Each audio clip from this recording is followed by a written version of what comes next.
Welcome to the Stuff and Things Podcast, your home for all stuff related to your favorite things in entertainment. Now, here are your hosts.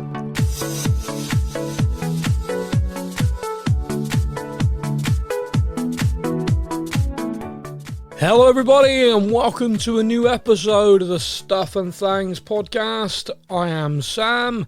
Joining me today on Walking Dead Wednesday, it's my partner in crime. It's Stefan! Yo, yo, yo, yo, yo! You're so street. I know, right? Innit? Yeah. Word. Yeah. Word to your mother, West Side. Mate, it's Walking Dead Wednesday again. How you doing? I am good, man. I'm good. It's Wednesday already.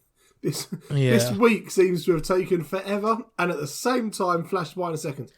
It's pretty much my life since the pandemic, I think. Half of me is like, yeah, it's Wednesday. The other half of me is like, oh my God, it's only Wednesday. It is hump day. It really is today. Read into that what you will. This is episode 22 of season 11 of The Walking Dead, the final season. The title of the episode was... Faith! Anyway. So, the title of the episode is Faith. Now, this is episode 22. Episodes 23 and 24 to follow, and then that is it. So, before we dive into this episode, mate, our fear has been for some time that the end of The Walking Dead, the show, the main show, is going to serve nothing more than a jumping off point for spin-offs. Yep. So we're not actually going to feel closure for the show, not actually going to feel a proper ending. It's just going to be, and the journey continues, but with these shows, not this one. You know how like Marvel things where it's like at the end credit scene and then, you know, like the Avengers will return or Thanos will why do I just get the feeling we're going to get to the end of this and it's going to be like majority of the cast will return? Yeah. But if you don't live in the US, you'll probably never see it. Well, I mean, that's a side note definitely to have here. So just firstly, with the two, so episode 22, so let's dive into a few things in general about The Walking Dead. First of all, do you think with 2 episodes left, they can wrap this up effectively? No.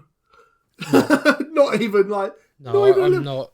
It's going to be a case, so I have a feeling we're going to get to like the last episode and it's going to be like the only way they're going to be able to deal with this is to have like a wall fall down and a massive herd just walk through the Commonwealth, killing everyone. Yeah. And then them going, well, it's finished now, isn't it? Look, they're all dead. Apart from these few characters that we have spin-offs lined up for because they're conveniently in a hotel room at the time.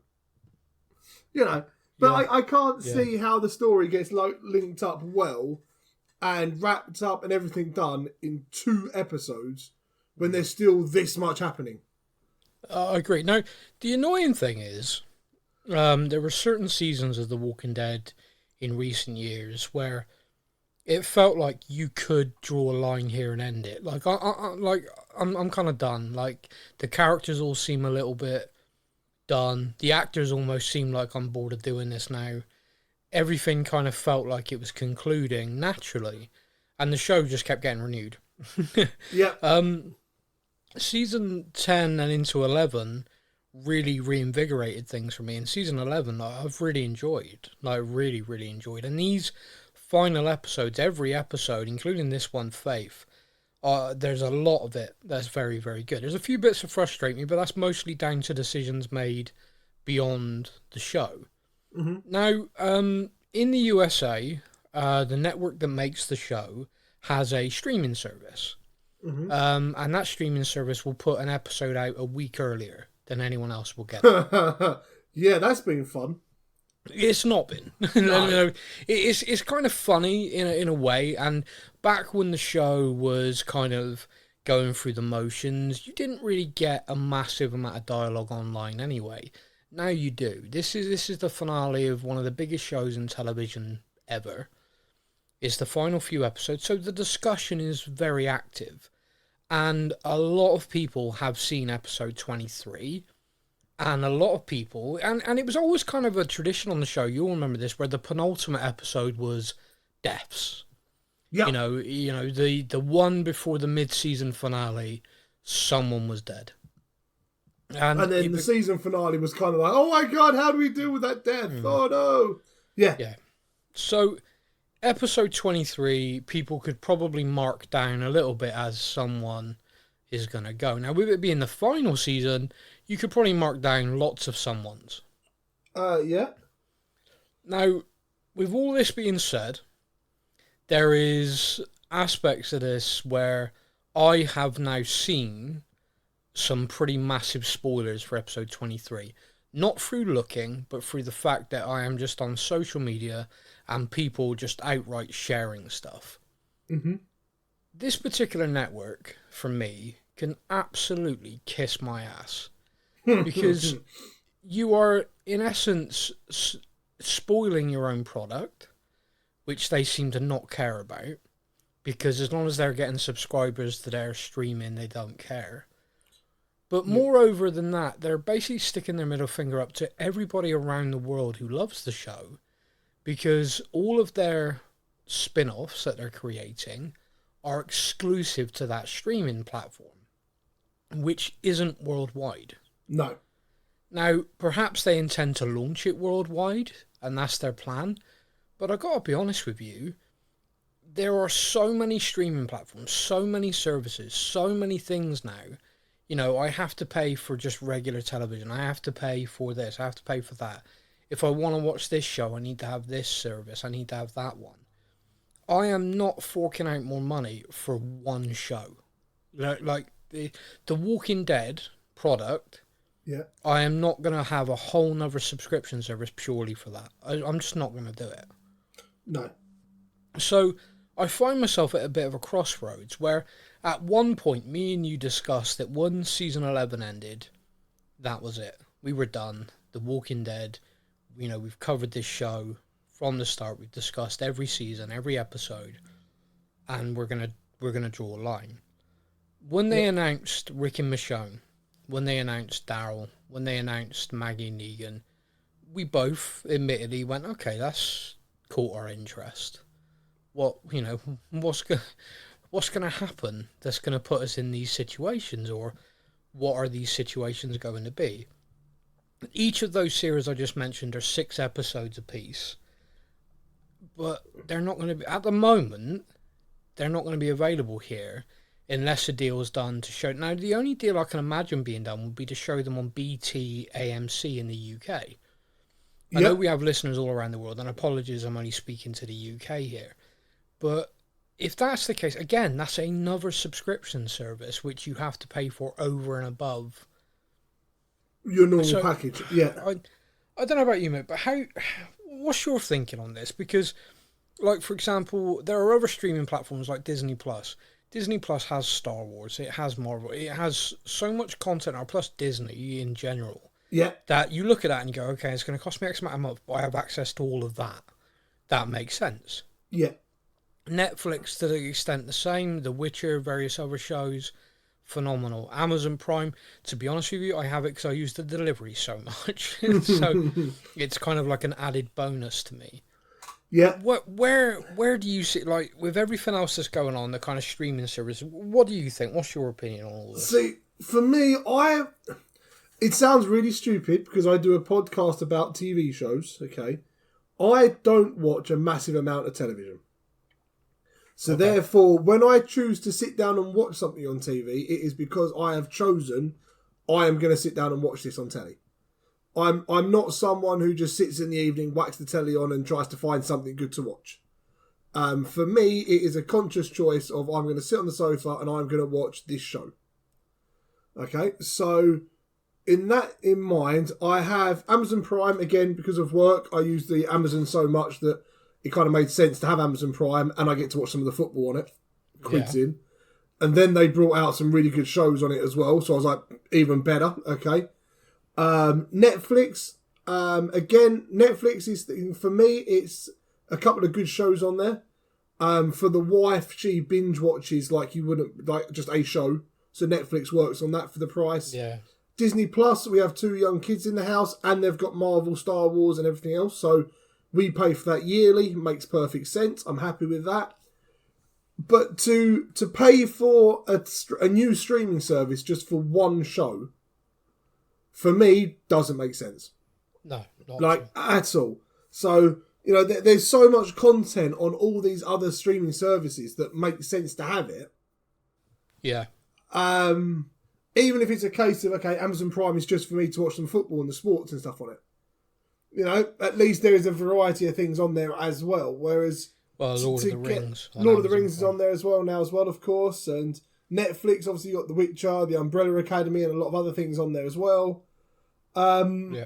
But yeah, I think I'm going to struggle, especially like financially with everything that's going on in the world at the moment, without getting too much into that because it's on every news channel everywhere.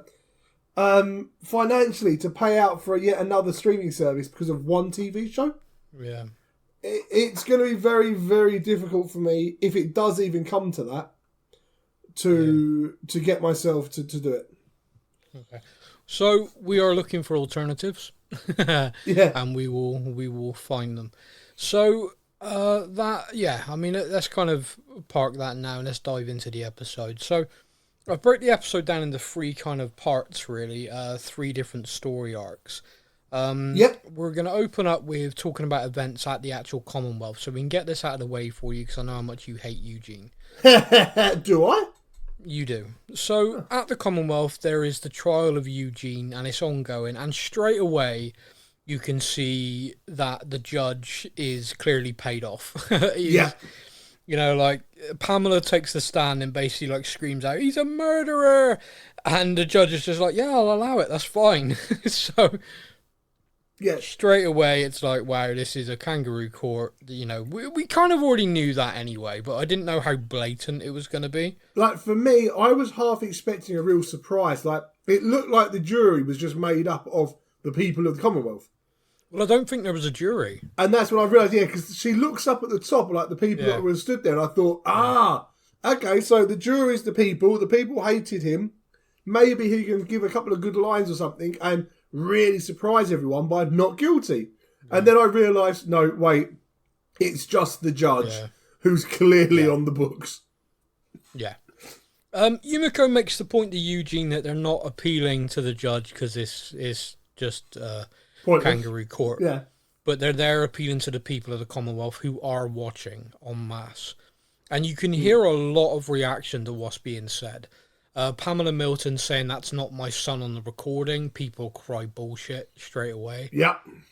I don't know about you, but kind of watching that taking place, it kind of felt very, again, and I know a lot of shows do this, and I felt like The Walking Dead kind of once again was holding a mirror up to society of, this is a situation where someone has literally been caught on tape. Yep. People have heard it. This tape exists and is and still denying it. It was kind of like, okay, we can all relate to certain politicians in the world right now, or people within politics who basically like could stand there and you say, right, this is a fact, and they go, nope, and you're like, no, this is literally, water is wet, and they're like, nope. The sky is blue. No, it's not. And they just, the worrying thing is the kind of cult partisanship that happens with these people, because they say it and the people are like, yeah, he's right, and they're like, what? How are you thinking that? So her doing that I kind of thought was amusing. What did you think to Yumiko's kind of Hail Mary to go and speak to Mercer? Because I mean, me and you talked a lot about Mercer, how much we like him and how much we can see he's caught between, say, because he talks about how his responsibility is to keep people safe. Yep. And he seems to be caught between how best to do that. He's starting in this episode, in previous episodes, we've started to kind of get this like hint of maybe he's realising that actually protecting Pamela isn't protecting the people. Yeah. And when the walkers appear inside the gates and she's like, protect me, and he's like, no, protect the people. So we kind of had that bit inside where we were like, oh, maybe he is going to join the other side, sort of thing. And then in this episode, the speech he kind of gives to her and stuff, and it's like, it won't matter, he won't do anything anyway. And you're like, Yeah. Okay, whose side are you really on here, buddy? Like, Well. I think this is the conflict. I think this is we've seen examples of him kind of questioning things, but then in this episode, Yumiko like goes to him, is like, they took Princess, like they literally took her, snatched her, and took her somewhere. You know this, and he's like, yeah, I know, and he seems calm, collected, like he doesn't care. yeah, I think it kind of surprised me, but at the same time, I think given what happens at the end of the episode, I think this was less about him not caring and more about him gathering support for what he's got in mind. So, the end of the episode, obviously, Eugene is found guilty, shock, horror, and by the way, the judge says he's going to be killed within the hour. Did you hear that? yeah. You have like, 1 hour. literally Public execution sentenced to within the hour. death. Yeah, and I was kind of like, oh wow, okay. Eugene, we're not going to dwell on it because you hate it, but Eugene gives a pretty good speech, by the way. Okay, And I may hate him, directs but it. this speech is brilliant. Like, He kind of, because he dwells on his personal experience, the fact that he's a massive coward, the fact he lied, manipulated people to survive, the fact that then he sided himself with straight up villainous people because he thought again it was his best way of surviving, only to then realise that he was just as guilty of the heinous act. He even uses the phrase, I may not have been swinging the bat.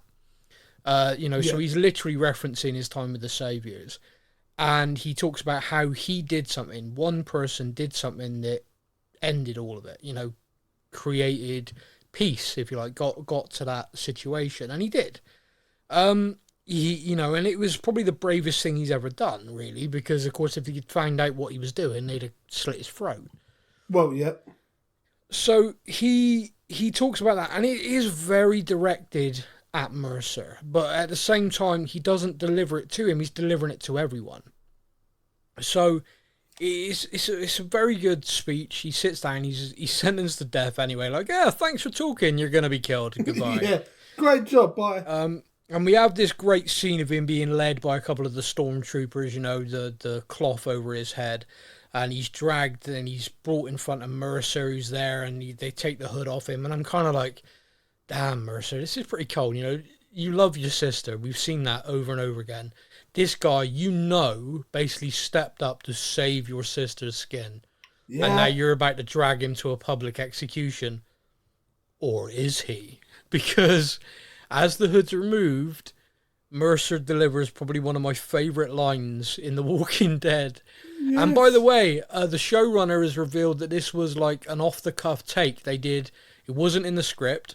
They did the scripted line, they did a few things, and then this guy just threw this in, and they went, yeah, let's go with it. As Mercer looks at Eugene and says, it's time to fuck shit up. He's like, yeah, it is! Mercer's on board! And it really did inspire a, yes, let's go. How do you feel about this? Because I know you got to have mixed feelings. You possibly would have liked Eugene killed first. I mean, it would have been nice after the execution. Yeah. But I just have a feeling, he's going to, Eugene is going to survive the last like a episode. Cockroach. Yeah, he's going to survive the last episode, and everyone's going to be like, all the people around you died, and yet somehow you're the one that survived. Well, yeah. See, the problem is everyone knows I've heard episode 23 spoilers, so if I say any theories right now, people are just going to be like, oh no, you spoiled it. But yeah, I wouldn't, right now, and this isn't a spoiler, this is just me saying, I wouldn't count on anyone at the moment. I mean, annoyingly, there are certain characters we know are going to be fine because they've got spin-offs. But yeah, there's much death ahead. I've only seen, so basically I went onto Twitter quickly and I have basically muted anything that says The Walking Dead and stuff like that. Smart. I'm like, yep. Yeah. I'm on the verge of deleting Twitter just until the end of it because and Elon Musk, but yeah, go on. But whilst doing all this muting and stuff, I saw one, and I'm like, oh, don't let that be real. So yeah. Well, we will discuss that after the recording. So the idea that Mercer is now he's surrounded by other guards. Yep. So these are clearly people that are loyal to Mercer and are like, you tell us what to do, boss, you know. Now, we know that Pamela has her own kind of group of people as well, because she had them go round up this group, something Mercer wouldn't have done. You know, so she never entrusted Mercer with this. So she's clearly got her own people loyal to her. So there's going to be a straight up conflict between those loyal to Mercer, those loyal to Milton. I can see a gunfight coming, yeah. Yeah, I can definitely see some issues coming up. So that's what's going on at the actual Commonwealth. Now, out and about, we catch up with Aaron again as they're trying to make their way to the ocean side. And on the way, they bump into Luke. Now, there's two aspects here straight away. One is, me and you both had the exact same reaction to Lydia running at a walker to kill it. Yeah. Which I think both of us then had a kind of wry smile on our face because the show actually pointed out that she was being stupid, which, as a podcaster, you're kind of, as the show's going on, you're kind of making little mental notes and stuff like, oh, why did they, you know, that doesn't make sense. So I was ready to write a note. I was like literally there, ready to go. Oh, you know, she's been in this apocalypse her whole life. Yeah. What the is she doing? But no, they immediately are like, what the are you doing? We don't know if they can duck, they can move, you know. We've seen these variant walkers now doing this stuff. Come on, what the hell are you thinking? Yeah. You know, you of all people know what a whisperer is. Yeah. So, yeah, I kind of enjoyed that. I kind of enjoyed the show itself. And I think it goes to show that the people who are running it right now and writing it are really detail orientated, which has made a massive difference for my enjoyment of the show. Yep. In these group, Luke reveals Oceanside's gone. The Commonwealth soldiers came in, took it over, and they're actually hunting them. Like, they are being hunted down. So Aaron and co, Luke, etc., trying to get as far away as they possibly can, but they soon run into like a patrol. They're out and about looking for Luke. And I've got to be honest, I was really happy to see Luke back. Like, it was a character that's kind of been written off. He got on a wagon to head to Oceanside, and no one saw him again. It was like, hey, that was it. There he is. Yeah, no, good guy. He's a fun actor as well in the Fantastic Beasts movies. I like him. Yes. But they obviously are like trying to work out a way. Okay, well, how the hell are we going to get around these guys? Lydia spots the walker on the ground. It's kind of like, aha, go back old school. You know, walk with the dead, just like I used to do all the time. So yeah. They gut up in the old walker camouflage, which is always nice to see because it's been a while. Yeah. And they start making their way with a herd. Now, the Commonwealth clearly are fully aware of this tactic because they are checking the herd with spotlights. Yeah. They are like looking over the herd, trying to spot if they can see people walking in amongst it. So that was kind of interesting in itself, that they were like, yeah, we've seen this, let's just double check. Obviously they weren't engaging the herd like to take them out because they didn't need to. You know, they could just drive off. They don't need to spend the ammunition on it. I did have a moment where it looked like they were about to open up with a machine gun, and I thought, well, now what are you going to do? Yeah, that's them guys gone. Yeah. It's like the minute they open fire, just lie on the ground and pretend to be dead, I'm guessing. But yeah, so there's that moment, but we get this, what is like basically Frankie foreshadowing a death, I think, or a big problem. And that is, you see Lydia get knocked and drop a knife. Yeah. And then you see a variant walker fall to the ground, pick up the knife, and get back up holding the knife. Yeah.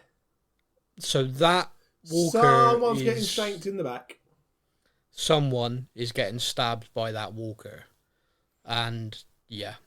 I know who it is because I've seen the episode 23 spoiler and I'm really off that I've seen it. Yeah. Oh no! Like, so yeah, that walker is going to do some damage. Like I said, Frankie foreshadow. It is kind of obvious. you don't need a spoiler to know that you're seeing a walker pick up a knife. It's a bad thing. Although you say that, if you'd have gone back maybe 3 episodes, they probably would have never shown that walker with the knife ever again.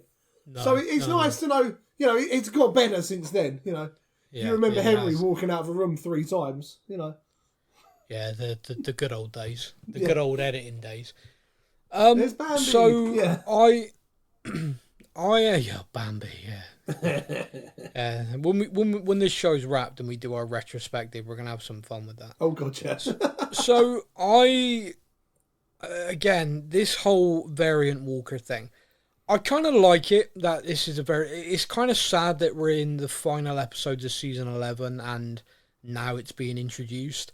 There were so many stale times during 10 odd seasons of this show where this could have been so massive, so different, so good. To see it now is kind of weird. I also want to point out that this is 10 plus years into the apocalypse. In season 1 in Atlanta, we saw walkers do this, and this is now being backsold that this is just a thing. Aaron kind of like, yeah, I've heard rumors of this. Yeah, and like, it is a thing. What are the odds then, in 10 plus years, that you don't see one and then you run into them constantly? Yeah, like they've travelled a fair bit as well. So the idea of them not bumping into one anywhere on their travels. No. But now this random herd seems to be full of them. This particular area is just like variant central. Yeah. It's a little that's a little bit frustrating. That's a little bit of something that's kind of like, oh come on. Give us a bit more. Could you imagine if they'd have done the variant story just before or just after the Whisperers arc? Yeah. Just before it would have really freaked me out. Like they're aware of these walkers that can do things, and then you get the Whisperers as well, and you start doubting, did we ever see variant walkers, or was it just or if it's straight afterwards and they're like, in this we've already had Aaron go, oh, it's a walker. But imagine if they did that. A Whisperer. Imagine if they did that straight after the Whisperer War. And then all of a sudden they're like, wait, we can't just shoot him in the leg anymore? Jesus, come on. Well, you're exactly right. It just feels like they brought this in at the end, but they're bringing it in for the spin-offs. But anyway, now, the cold open to the whole show is we saw Negan and co. working again, clearing like railway tracks and etc. Yeah. But we actually see our group coordinating, trying to work out guard numbers, guard positions. Ezekiel, a few of the others, they're all passing information. Negan's writing it down. Negan's basically creating a map. Yeah. However, whilst Ezekiel and Negan are talking, Negan sees his wife, and he just loses it. Like not loses it, like loses his temper, but just loses all perspective on what he was doing. Goes to one of the guards and just says, "Hey, can I? I'll work double, triple shifts if she can have a break." Yeah. And the guards there are just like, "Don't talk to me," and then they beat the crap out of him. She goes to intervene. She gets hit as well, and you're kind of like, "Oh wow, this is going downhill fast." Yeah, you know that Negan's not just going to allow his pregnant wife to get knocked to the ground. No, and a couple of punches are thrown and stuff, and you're kind of like, this isn't good, this isn't going to go well. Now, all of us have seen the set images that have been released for the spin-off in New York, The Isle of the Dead, which is Negan and Maggie are the two characters noted as going there. And in not one of these images have I seen Negan's wife, by the way. I know. So, as I'm watching this episode, I have that dread feeling. And I mean, I've still got it going forward. Just this dread feeling of, we have seen Negan's character evolve, but what made him go the way he did? What made him wrap a bat in barbed wire and go that way? To a certain extent, it was the loss of his wife. His wife, in essence, died because a group of people kept him from getting meds back to her. And when he finally did get back to her, she died. And then he murdered those people brutally for doing it and just went on as Negan with Lucille from that point on. Yeah. We've seen his character arc, the evolution, but seeing his pregnant wife be killed in front of him, it wouldn't be a stretch to think he goes back to the way he was. Like, instantly. Oh, God, yeah, that he would go full, give me a baseball bat. Yeah. I'm going to go and destroy people. Yeah, the backslide, I think, would be like a death slide, just instant from there to there. Yeah. We see in this episode the leader of this facility, Outpost 22, is talking to Negan, and there are several times where he's basically doing a deal with him. What were your thoughts throughout the episode? Because there's a moment where it's pretty obvious that this guy's just like, tell me who is plotting this, plotting an escape, and, I'll do a deal with you, whatever. And we know that Negan wants to look after his wife. Mm-hmm. So he has definite motivation to do a deal. And also at the same time, we see Ezekiel getting his face about not liking him.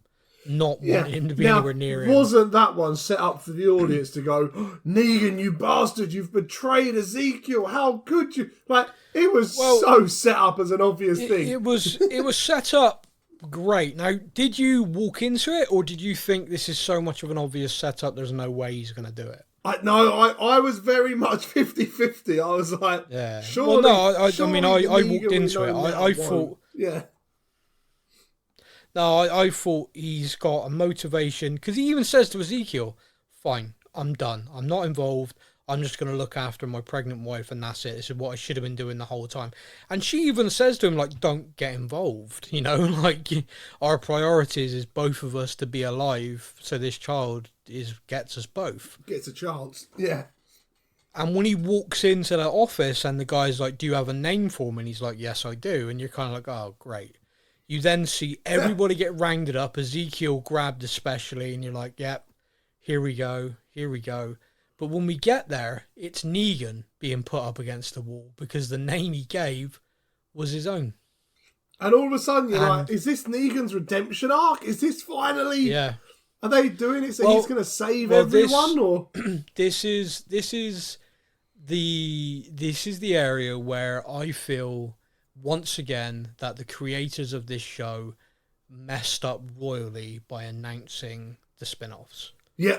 Because in this moment, all of those thoughts you just said are running through my head. You remember the last episode, or maybe the episode before, Negan turned to Ezekiel and said, I will give you the thing that will bring everyone together. Yep. I'll do that. Now, me and you both kind of thought, he's going to do something and get a beating, and everyone's going to see him get a beating, and that's going to galvanise everybody.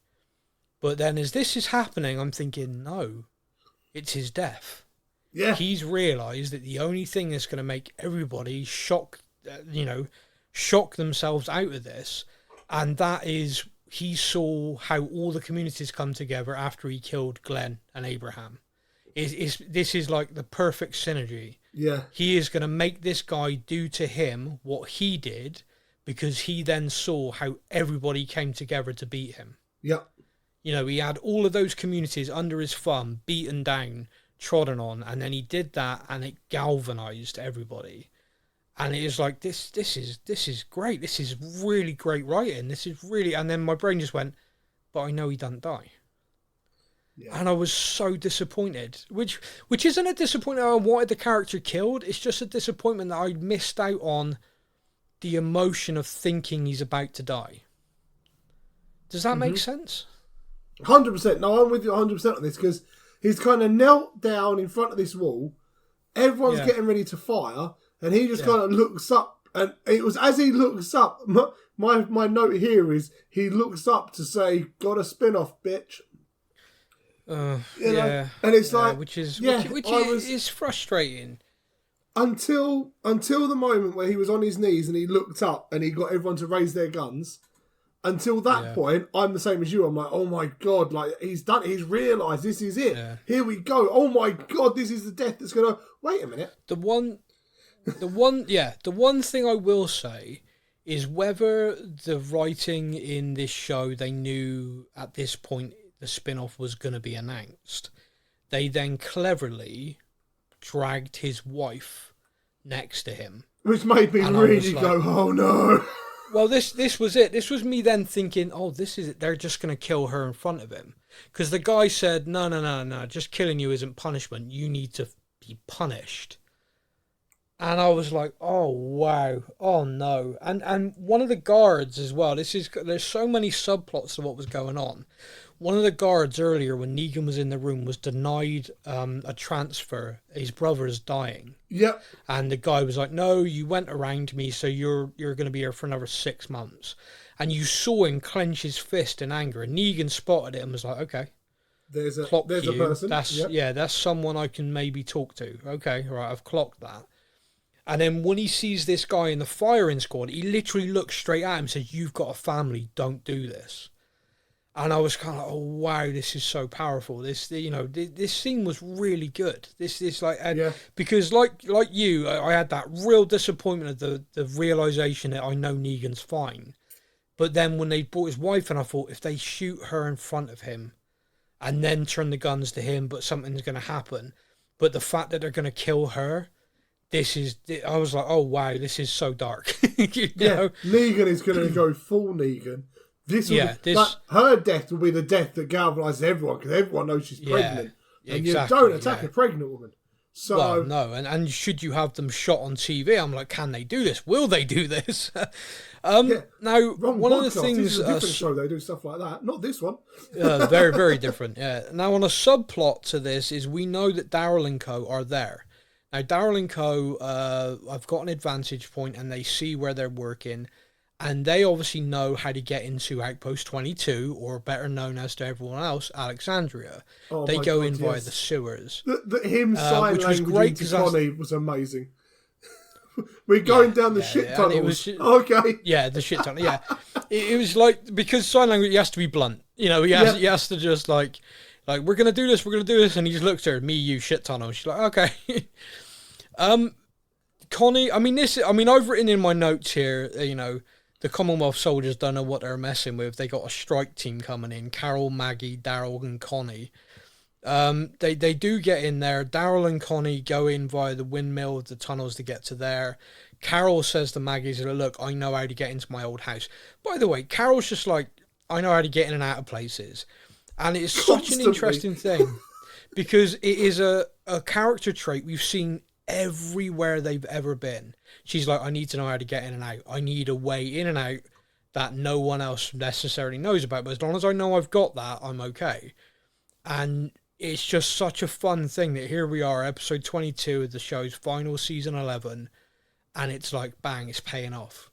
Mm-hmm. It's like, this is something that's been there the whole time, and it's like, yeah, this is the big payoff. This is one of those great writing things where if you're a writer, you sit back and go, enjoy, bitches, I have laid all the breadcrumbs, and here we have the finale. Like, if there's ever been a place that Carol has been and not been able to get out of, it just ain't happening. Like, she knows everywhere. So Carol and Maggie sneak into the house. They take out one of the soldiers quite cleverly as well. I like that, because Maggie realises she's been seen and just signals to Carol. She's like, all right, wait there. See, I thought she did it on purpose. I thought she put her face out on purpose. No, because you see the panic of looking to Carol, and Carol's just like, no, it's fine, because when he turns the corner and spots you, I'll kill him. And Maggie's like, okay, and he turns the corner, slit, dead. I was like, oh wow, okay. There was no checking to see if that guy's loyalties could be changed. No, she just smashes him back of the head. So they take out a guard. What did you think to the moment where Maggie kind of feels like she's losing her mind? She's like, oh, I can hear Herschel's voice, and like, I'm missing him, so, and Carol's, and like, she's like, oh, I was so selfish bringing him into the world, and you had this kind of moment between her and Carol, but it's all based on the fact she really did hear Herschel's voice. Yeah.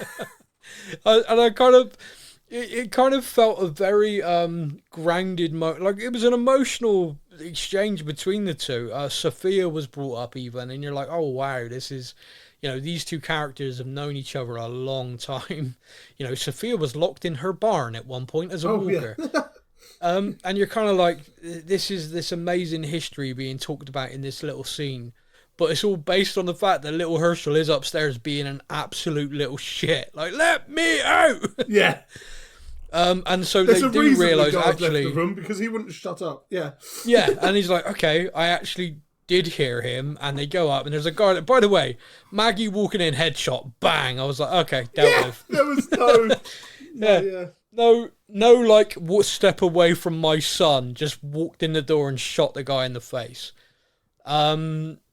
The one thing that's interesting is the rest of the kids aren't there.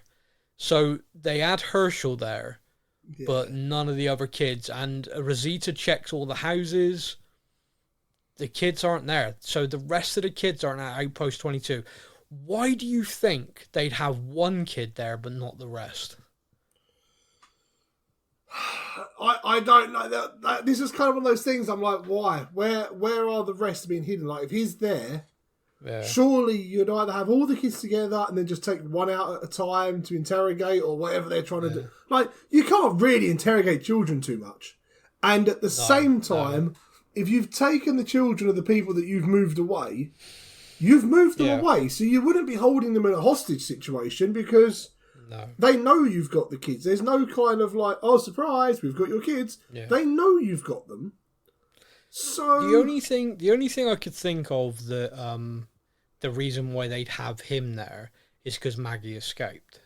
Now, obviously, Coco's the same with Rosita and Father Gabriel, but Coco's a baby. Not exactly going to run away. Yeah. You know, whereas Herschel's an age, you could say, right, where would your mum go? Do you know what I mean? You could potentially try and speak to him and manipulate, you know, an answer or some information from him. Now, where are the rest of the kids? Does this mean there's another place where the kids are? Could they be at Oceanside? Could they be at what was Hilltop? Or do you know what I mean? Like, could they be at one of these places and they're outpost 21 or outpost 20? I don't know. There's part of me that wonders if they're actually back at the Commonwealth, and if they are back at the Commonwealth, that is going to be the reason why our group have to go back there. That would be my assumption. My assumption would be you'd keep the kids in the Commonwealth because minus Judith, none of the others are really that much of a threat. No. They're just kids. You just let them carry on. Just crack on with your life. You're still going to school. You crack on. Out of line, you're going to get disciplined, but... Yeah. No, well, I think that's where it's at. So Daryl, etc., come in. Now, we see this incredible scene where the firing squad do have their kind of pulls, their doubts. But whilst they're lining up and it looks like they are going to fire, Ezekiel stands in front of them. Yeah. And it's this amazing moment where you think to yourself that Ezekiel has now done the mental math. He has worked out that Negan was being pressurized to tell him who was doing this, and Negan gave his own name. So in that moment, Ezekiel knows, okay, me and him have got this massive history that I'm never going to forget. But in this moment, he just saved all of us. He saved me. Negan is screaming like, that's not the deal. We made a deal. This is not the deal. Yeah. Yeah. And Ezekiel steps in the way. And once Ezekiel does it, lots of people do it, including people who aren't part of the group. So this is that galvanizing moment we talked about. And I was kind of like, okay, this is where it's coming together. Now, the firing squad are like, okay, well, there's like 20 people stood in front of it. Now, we're not going to shoot all of these people. And then the guy says, yeah, you are. Gives the order. Yeah. And it's at that moment we see that one trooper like, actually, no. Actually, fuck you! Yeah. And we see them fire on each other because it's like the one guy was like, yeah, I'll open up on him. The guy's like, no, you won't. Bang, shoots him. In the melee, the guy who's in charge tries to sort of back off. Who does he grab? Is it Negan's wife? Yeah. He grabs someone, doesn't he? He grabs someone. And then Daryl appears out of the darkness and knife. Yeah. There's something about Daryl, by the way, that's just so dependable for stabbing people. Just rocks up. Where am I?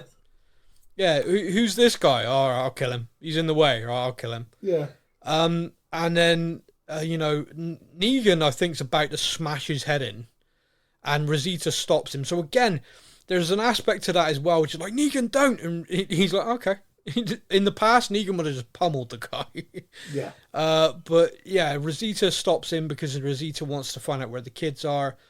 And she even grabs a walker of like this newly fresh walker, one of his troopers, gets him biting right next to his face and is like, tell me where they are. And the guy makes some sort of smart-ass comment, and she just feeds him to the wall. Yeah, just straight down, like, okay, there you go. I was like... The best thing about that, we didn't need to see it. Just hearing it, the guy screaming and hearing the biting... Yeah. Was so... Oh, wow. Oh, Rosita, what did you do? Yeah, you did it, girl. Yeah. Now, what do you think to the situation here, then? Because this guy was in charge. There are a lot of troopers there. We've just seen one or two turn on him. What about all the others? Because yeah, we've got our group there, etc. But are all of these troopers going to go, yeah, the guy was an ass? Do you see where I'm going with this? It's like, surely there's some conflict left here at Alexandria, Outpost 22. You would think so. And the fact they have radios. So surely this is going to be radioed back to the Commonwealth. Like, the guys you're looking for are here. They've just killed the guy in charge. Yeah. So when I talk about resolving everything that's going on, there's so much, like, the next episode could literally be resolving this. You know, a running pitch battle in Alexandria to take control of it again. Followed by where are the kids? You know, there's so much episode 23 literally could be trying to find out everything you need to know and then, like, okay, let's go get the kids. And that's the finale. But at the same time, it feels like there ain't enough time. Unless the finale's 3 hours long and I've missed that. Yeah. Which it's not, by the way. There's a lot to resolve. But all of that said, another good episode. An episode I enjoyed. An episode that had a lot to it. I think the only thing I would say could have made it even better is if I didn't know about the spin-offs. Yeah. I'd have had genuine emotion and fear for Negan, and I think that goes to show how well done it was and how well done his arc has been. Yep. But mate, is there anything I've missed or anything else you want to discuss? Still my normal things of if Rosita has anything happen to her, I will riot. Okay, so next week the podcast will just be me. Just you next week, because I will go on like strike or something. Yeah. Okay. I could do a silent strike. That'd be great for a podcast, wouldn't it? Just Yeah, it would be. Like, what do you think of this? What do you think of this? They killed Rosita. Yeah, yes, that would literally just be your response. But we're talking about the Rick Grimes potentially show. No, they killed Rosita. Yeah.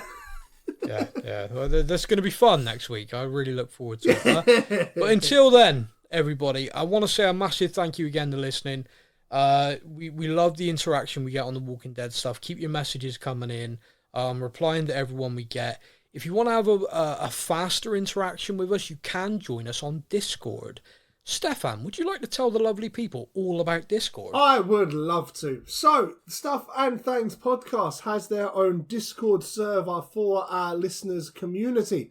On the Discord itself, we have a multiple of different threads covering all the shows that we talk about on this podcast, from Marvel, Star Wars, The Walking Dead, Netflix shows, Game of Thrones, you name it. If we've spoken about it, it has got a thread on there, including one for the upcoming Black Panther 2 movie. And when the spin-offs are announced for The Walking Dead, we will be creating threads for those, mainly by the sounds of it for our US listeners. If you do want to join in and talk to us, or talk to fellow listeners on our Discord server, head over to our social media. I have got the invite links all over those, and you'll be able to click, join in, and have a chat. You made that sound like it was pre-recorded, but it wasn't. He did that live, boys and girls. I'm just good. What a legend. Massive thank you again. We'll be back next week for Walking Dead Wednesday when we discuss episode 23. Make sure you're ready. It's going to be emotional. Until then, everybody, you all take care. And that's a wrap. Thank you for listening to the Stuff and Things podcast. We hope you enjoyed the show. You can find us on Facebook or online. Simply search the Stuff and Things podcast to join in our conversation every week.